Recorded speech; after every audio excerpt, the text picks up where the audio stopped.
Y bueno, vamos a dar comienzo. Tenemos un invitado de lujo.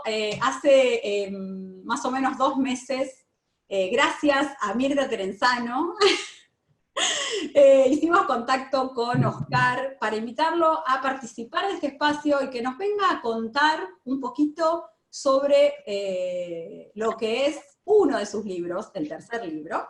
Pero para eso, para que nos cuente, le voy a pedir a Cristina y a Marina, que van a ser sus entrevistadoras hoy, que nos cuenten quién es Oscar Anzorena. Bueno, buenas tardes, ¿cómo les va a todos? Yo quería, hacer esta introducción. Hola Oscar, ¿cómo estás? Quería contarles a todos que Oscar Anzorena es director de la Escuela de Liderazgo y Coaching de DPO Consulting, donde brinda servicios a empresas e instituciones a nivel nacional e internacional. Dirige la carrera de Coaching Personal y Organizacional, avalada por ACOP, FICOP, ICF y EAPRO. Es licenciado en Comunicación y máster en Programación Neurolingüística. Está certificado como Master Coach Ontológico Profesional por la ACOP y la FICOP, y como Profesional Certified Coach de la ICF. Dirige los postítulos en Coaching Avanzado y Constelaciones Sistémicas en la Práctica del Coaching. Es autor de los libros Maestría Personal, El Camino del Liderazgo, El Arte de Comunicarnos y Teoría y Práctica del Coaching Ontológico Profesional. Y ahora sí, bienvenido Oscar. Buenas noches, ¿cómo estás? Hola, un gusto. Un saludo grande para todos y una alegría estar acá con ustedes compartiendo este espacio. Oscar propone un modelo de liderazgo en su último libro y que me gustaría que nos cuentes, Oscar, cómo es ese modelo. Bueno, este último libro, Leader Coach, se los voy a mostrar así lo ven. Este es el nuevo libro. El título es Leader Coach, un modelo para el liderazgo y el coaching organizacional. En realidad, este libro, digamos, lo escribí el año pasado, salió publicado a fin de año y se distribuyó en las librerías ahora entre febrero y marzo, así que está recién salido, pero tiene una larga historia. Ya en mi primer libro, el de Maestría Personal, yo hice un pequeño esbozo, digamos, de este planteo del liderazgo. Digamos, el primer libro salió en el 2008, así que hace 10 años que desde nuestra consultora venimos trabajando y aplicando y corrigiendo en la práctica este modelo de liderazgo. Que ahí en la introducción yo comento como una anécdota desde dónde se disparó, cuál fue un poco la semilla, y comento que hace ya muchos años en un taller que estábamos dando para una empresa con un grupo de gerentes, surgió el tema del liderazgo, ya que tanto el tema del liderazgo como el tema de trabajo en equipos, tal vez sean los dos temas que han cruzado en forma transversal todo este proceso de cambio en las empresas, en las organizaciones, los últimos 20 años, o 30 años diría yo, ¿no? Al menos en la Argentina desde principios de los 90. Yo digo que el mundo de las empresas, para trabajar el tema de trabajo en equipo, miró al mundo del deporte, ¿no? Porque el mundo del deporte es de por sí un mundo de equipos. De ahí inclusive surge el tema de coaching, ¿no? Es decir, un poco el coach como entrenador de equipos, y después, bueno, de eso ha ido evolucionando de forma muy particular. Pero también digo que para abordar el tema del liderazgo desde el mundo de las empresas, se miró el mundo social, el mundo político. Y de ahí surgió esta idea de que el liderazgo tenía que ver con la influencia, ¿no? Y tenía que ver con tener seguidores, que es un poco el paradigma del liderazgo político. Entonces yo cuento que en una conversación que teníamos con un grupo de gerentes, surgió, bueno, qué era el liderazgo, qué no era el liderazgo, y empezaron a plantear, bueno, cuáles son los ejemplos que cada uno tiene o que podría mostrar desde el lugar del liderazgo. Y si existía el liderazgo autoritario. Bueno, y ahí surgió toda una conversación donde alguien planteaba que uno de los modelos de liderazgo podía ser Hitler. Y esto generó un gran debate, con todas las reacciones que ustedes se pueden imaginar, pero esta persona fundamentaba que en realidad él traía este ejemplo como resultado de lo que él había aprendido, de lo que era el liderazgo. Y eso para mí fue un shock. Digo, porque si nosotros realmente estamos enseñando esto a las organizaciones, realmente hay algo que estamos mal. Esto hace ya muchos años, ¿no? Entonces, esto a mí me llevó a empezar a buscar qué era lo que estábamos enseñando y a revisar la bibliografía. Había una vasta bibliografía. Y yo siempre decía, bueno, pero ¿por qué hay tantas teorías del liderazgo, tantos libros del liderazgo, tantos cursos de liderazgo y tan pocos líderes en la organización?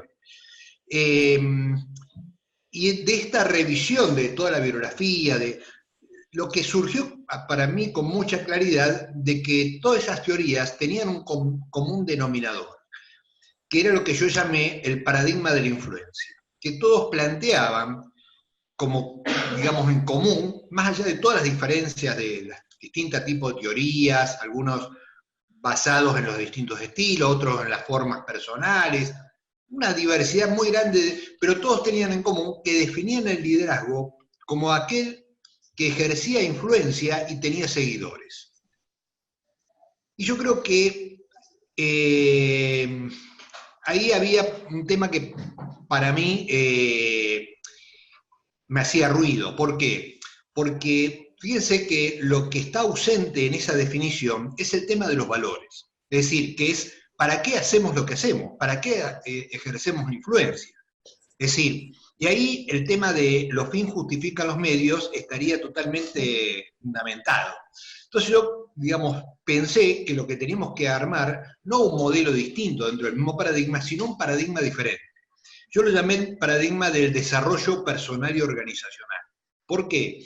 Porque en su propia definición trae en sí el objetivo de para qué ejerceríamos el liderazgo y cuáles son los valores. Es decir, que el foco está en el desarrollo personal y organizacional.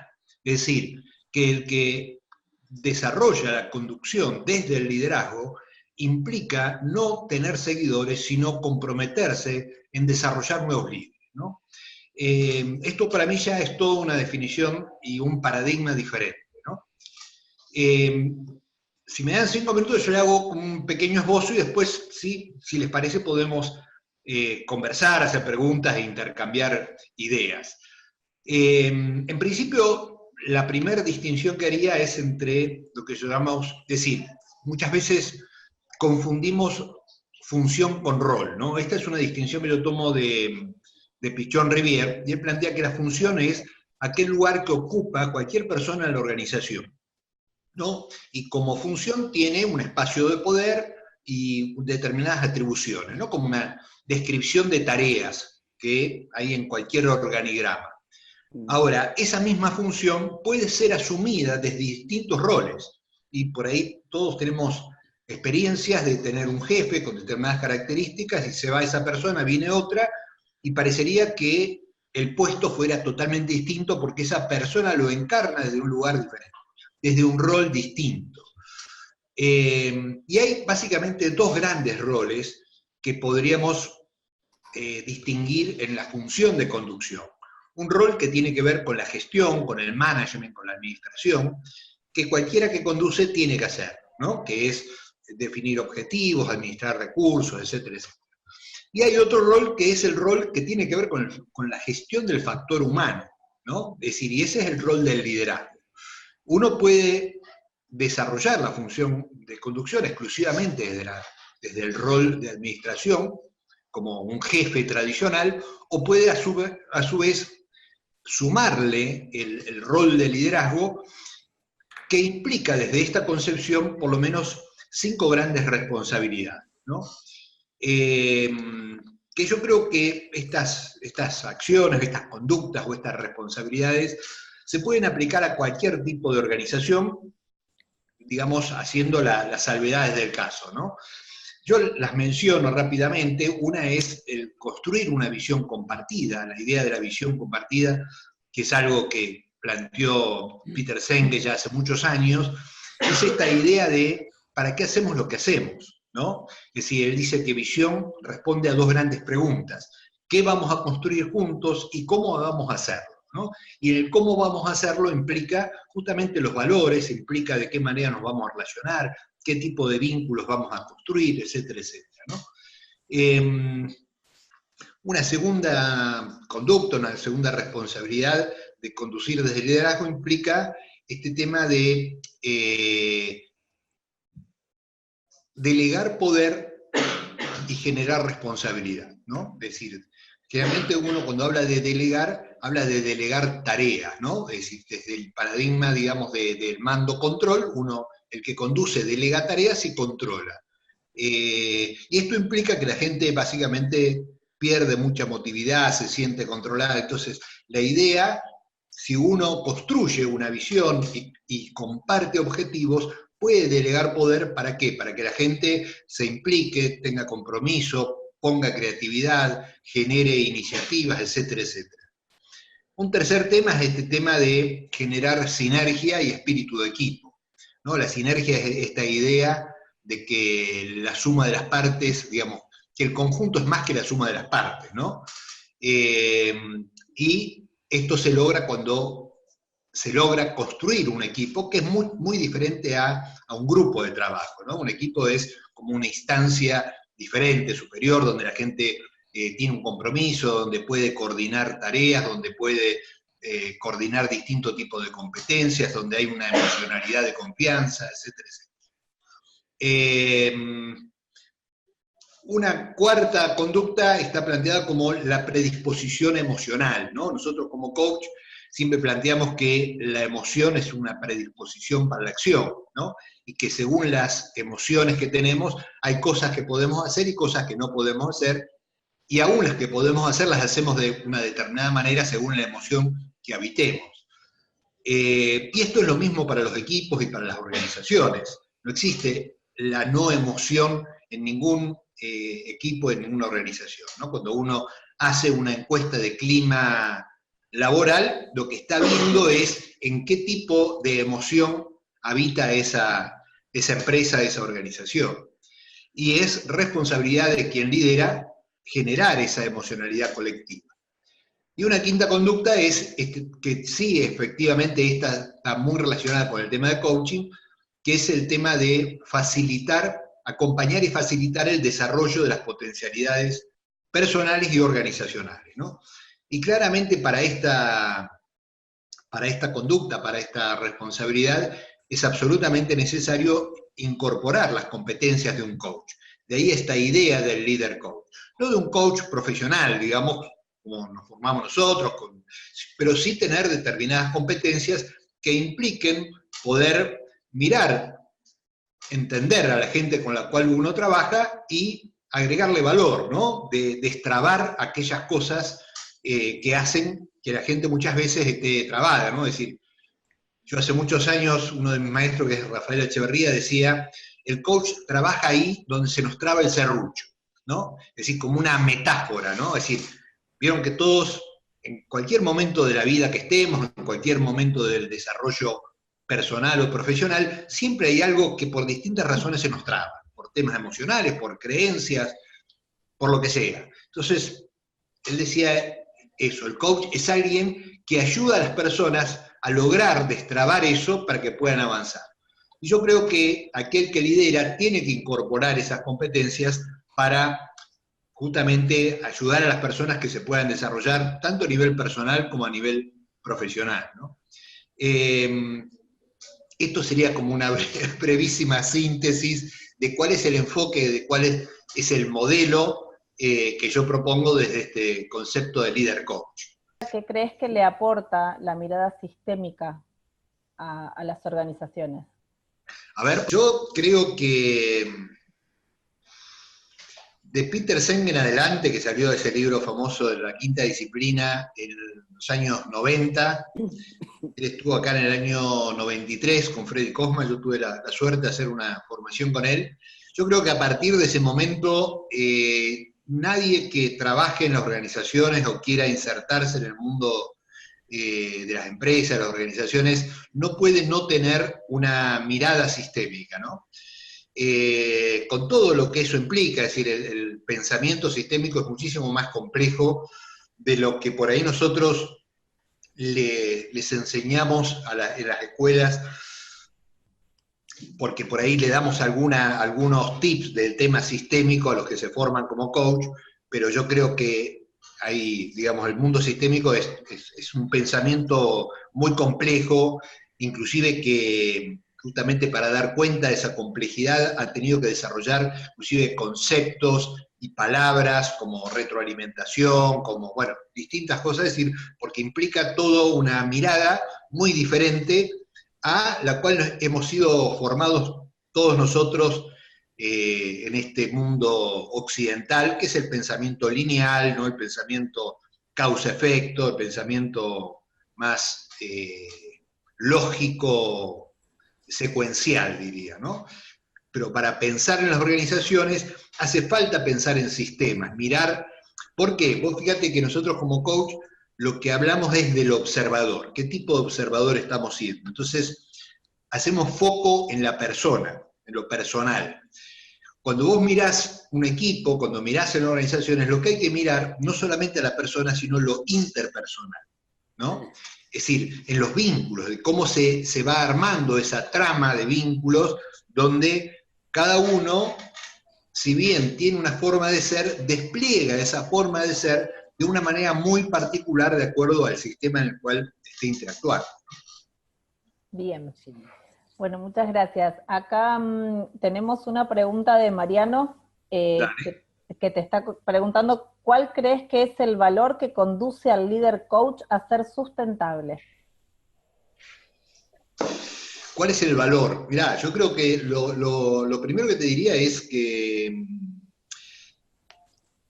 lo que define este paradigma es un paradigma basado en valores. Es decir, en valores de... El valor central es este compromiso en agregar valor al otro. Es decir, yo hace un ratito decía que si uno puede conducir desde el rol de administrador, desde el rol de gestión, desde el rol de management, ¿no? Es decir, vos fíjate que hay un montón de carreras, de posgrados, del MBA, todo eso tiene, digamos, la idea del management, ¿no? Y una de las tareas del management es gestionar recursos. Y dentro de esos recursos están vistas como las personas. Las personas están vistas como un recurso más. La idea del recurso humano viene de ahí, ¿no? Inclusive en muchas organizaciones, uno cuando habla con los jefes, con los gerentes, yo tengo 20 recursos o tengo 30, es decir, cuando tiene 20 personas a cargo, está mirado como 20 recursos. Entonces, la idea, digamos, cuando yo pienso en la gente como recurso, la verdad que no me involucro. Ahora, cuando yo pienso en las personas como personas, digamos, como seres humanos, y lo miro desde el liderazgo, la pregunta es, bueno, ¿qué valor yo le agrego a la gente? Digamos, muchas veces en el mundo de la consultoría decimos, las personas no renuncian a las empresas, las renuncian al jefe. ¿Por qué? Y esto se engancha mucho con esta problemática de los millennials, que está hoy tan controvertida. Porque los chicos vienen con otra cabeza, vienen con otra mentalidad, ¿no? Entonces, tal vez ahora cuando avanza el tema de la desocupación, por ahí esto se complejiza más, ¿no? Pero esto se ve muchísimo en las empresas tecnológicas, donde los chicos rápidamente se van de un trabajo y consiguen otro, y lo que valoran, y más o menos, digamos, son trabajos generalmente muy bien pagos, y son trabajos donde la gente trabaja con su conocimiento, no son trabajos rutinarios, porque desarrollan software, digamos. Me decía la otra vuelta una persona que era dueño de una empresa de informática y decía, mira, yo tengo 30 chicos, dice, más o menos entre 22 y 25 años. Todos ellos de algo saben mucho más que yo. Ahora, yo los tengo que liderar. Entonces, ahí, digamos, el tema ya no se puede liderar siendo jefe nada más, sino que hay que mirar desde otro lugar. Entonces, para mí el valor central tiene que ver con eso, con la pregunta de ¿qué valor le puedo agregar al otro? ¿Cómo puedo desarrollar su liderazgo, no el mío? A partir de esto que decís, y sobre todo de los millennials, que realmente, o sea, se quedan en donde les aporta algo que le aporta valor, o sea, hoy por más dinero no se quedan trabajando en la empresa, sino sea capacitación, es otro tipo de cosas, pero que realmente los valore a ellos, lo haga sentirse que están en otro lugar o que van a estar en otro lugar. ¿Qué es lo que vos observás cuando entras a una organización? A todos ellos que quieren trabajar, creo que bastante gente en esta audiencia quiere trabajar de coach ejecutivo, o sea, ¿cuáles son las prácticas o lo que vos observás cuando entras en una organización? Es una pregunta demasiado abierta, me cuesta, digamos, me cuesta contestártela, pero te diría lo siguiente. Cuando uno entra a una organización, después de muchos años, empieza a mirar según las demandas, digamos, ¿no? Si la demanda es trabajar con un equipo, o si hacer un cambio cultural, entonces uno empieza a mirar, si vos ves que no sé, que los jefes están con las puertas cerradas, si ves que la gente, cómo se relacionan, cómo se vinculan, uno observa mucho más allá de lo evidente, ¿no es cierto? Y muchas veces la demanda tiene que ver con, yo siempre digo que muchas veces es el mayor desafío del que trabaja en la organización es convencer que aquel que te convoca y te va a pagar, que es parte del problema para que pueda ser parte de la solución. Porque la gente te llama y te dice, bueno, mira, trabajar con mi equipo están desmotivados. Y el tipo no se ve como parte de justamente de esa desmotivación, ¿no es cierto? Entonces cuando vos le decís, bueno, está bien, pero ¿y vos qué tenés que ver con eso? Muchas veces te dicen, no, si no me lo vas a solucionar, llama a otro consultor, ¿no? Entonces, el problema es cómo involucrar y hacer ver que justamente cuanto más nivel de responsabilidad, más incide en las conductas, en los climas, en la emoción colectiva, ¿no? Sí. Oscar, sí. tenemos acá varias preguntitas. Ahora les doy paso a Sandra y a Ángelo, pero primero tenemos en el chat a Hernán, que te está preguntando qué tipo de intervenciones se realizan en las empresas en el aspecto sistémico. A ver, yo lo que te diría es, no es que, reformularía la pregunta, no es que se haga una intervención en el nivel sistémico, digamos. Cualquier intervención uno lo puede hacer mirando desde el lugar sistémico. Uno lo puede trabajar con un equipo de, no sé, un área, 3 personas, y esa área ya es un sistema, ¿se entiende? Y también puede trabajar con toda la organización, y obviamente es un sistema mucho más complejo. Siempre un sistema es parte de otro sistema, ¿no? Es decir, no sé, mi escuela es un sistema que a su vez está dentro de otro sistema más complejo, que es la COP, y a su vez la COP está dentro de otro sistema más complejo, que es, no sé, la sociedad argentina, ¿no? Y a su vez, entonces, lo importante es tener como una mirada, una base sistémica para poder mirar el conjunto y mirar, por un lado la persona, pero por otro lado lo interpersonal, ¿no? Es decir, que son como dos miradas, al menos desde mi punto de vista, complementarias. Bien, perfecto, muchas gracias. Sandra, no sé si querés abrir tu micrófono para preguntar. Ahí estamos. Sí, ¿sí me escuchan? Sí, te escuchamos. Okay. Bueno, profesor, quería hacer una pregunta y un comentario, ¿no? Muchas veces en las empresas se pide que desarrollen liderazgo en un gerente o en un ejecutivo, pero la cultura organizacional a veces no permite, ¿ok?, que se trabaja en el liderazgo, pero después la misma cultura, los valores y todo eso no está en consonancia, ¿no?, con lo que se está desarrollando en ese nuevo liderazgo. Y muchas veces las empresas quieren que el gerente, el líder, el ejecutivo cree grandes cosas, pero resulta que después no quiere soltar y entonces le da miedo los cambios. Entonces, ¿cómo armonizamos todo eso? Porque a veces se pide que se trabaje en una persona o en un equipo, pero resulta que la empresa es un sistema completo y a veces un solo cambio no es suficiente para que se mantenga en el tiempo, ¿no? Sí, correcto. Yo te diría que yo hace más de 20 años de trabajo en organizaciones y ese es un tema permanente y continuo. Yo te diría que hay que entender que estamos en un momento, en un proceso largo, no es que un proceso de 1 año, 2 años, es un proceso que tal vez empezó hace más de 30 años y continúa, ¿no? Es decir, un momento donde lo viejo murió, pero sigue existiendo, y lo nuevo nació, pero recién gatea, ¿no es cierto? Entonces, conviven dos mundos, conviven en todas las organizaciones, te diría, y eso implica una tensión permanente entre lo nuevo y lo viejo, entre lo que debe ser y la gente sabe y lo que hace, ¿no? Es decir, entonces la gente va al curso, se entusiasma, además, y después termina el curso, el lunes va, se sienta en su oficina, abre el mail, tiene 300 mails, a las 12 del mediodía recibió 14 llamadas y se olvidó del curso, es decir, entonces, ¿por qué? A veces, por más que la gente tenga la voluntad de aplicar esa competencia, como vos bien decís, muchas veces la cultura es muy fuerte en un sentido, y a veces la misma gente que pidió que formara esa gente es la que en la práctica después sabotea eso, ¿no? Esto es algo que yo lo vi cientos de veces y creo que va a seguir existiendo, digamos, para que no te frustres, porque esto es algo que sucede, que acontece. No era frustración, y va a ser... Okay. No era frustración, sino más bien se enfoca uno mucho en el liderazgo, en el desarrollo ejecutivo, y tal vez de repente nosotros deberíamos enfocarnos más en cambiar cultura, en hacer conciencia de que en las organizaciones, ¿no?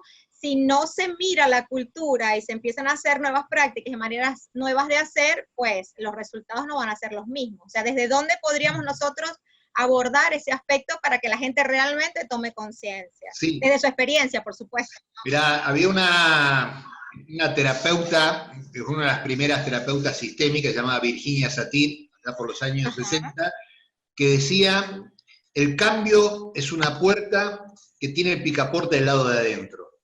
Nadie puede cambiar al otro, solo el que decide cambiarse va a cambiar. Entonces esto de, hay que cambiar las culturas, es decir, nadie cambia al otro. Es decir, las personas o las organizaciones deciden cuándo quieren y cuándo necesitan cambiar. Y aún cuando lo deciden, después es un proceso largo, contradictorio, de ida y vuelta, etcétera, etcétera. Nosotros como consultores o como coach, lo que hacemos es acompañar y facilitar el proceso. Nunca, digo porque para eso hay que también bajarse del propio ego, ¿no? Es decir, pues, bueno, vení, solucioname o hacémelo, y no, el trabajo lo hacen ellos, nosotros somos facilitadores, al menos este es mi concepto, digamos, ¿no? Tanto cuando uno hace coach con una persona, como cuando trabaja con un equipo o con una organización. Uno es facilitador del cambio, pero el cambio lo tiene que pensar, lo tiene que necesitar, lo tiene que demandar la persona o la organización. Y si la persona piensa que no tiene que cambiar su cultura, o la organización piensa que su cultura está bien, está bien. Llegará el momento que declaren su quiebre y te pedirán su ayuda, pero mientras tanto, uno hace lo que le piden. Sí. Okay. Sí, Gracias. O sea, al menos yo te digo desde mi experiencia, no quiere decir que esta sea la verdad revelada, ni mucho menos, es lo que yo creo, ¿no? Buenísimo, gracias. A veces, como vos decís, la estructura yo digo de los dueños, pero la estructura de la empresa en sí, o sea, a veces boicotea eso y uno como que tiene que estar preparado a que eso va a pasar, y a veces te vas y después empiezan a suceder los cambios y te vuelven a llamar de otra manera.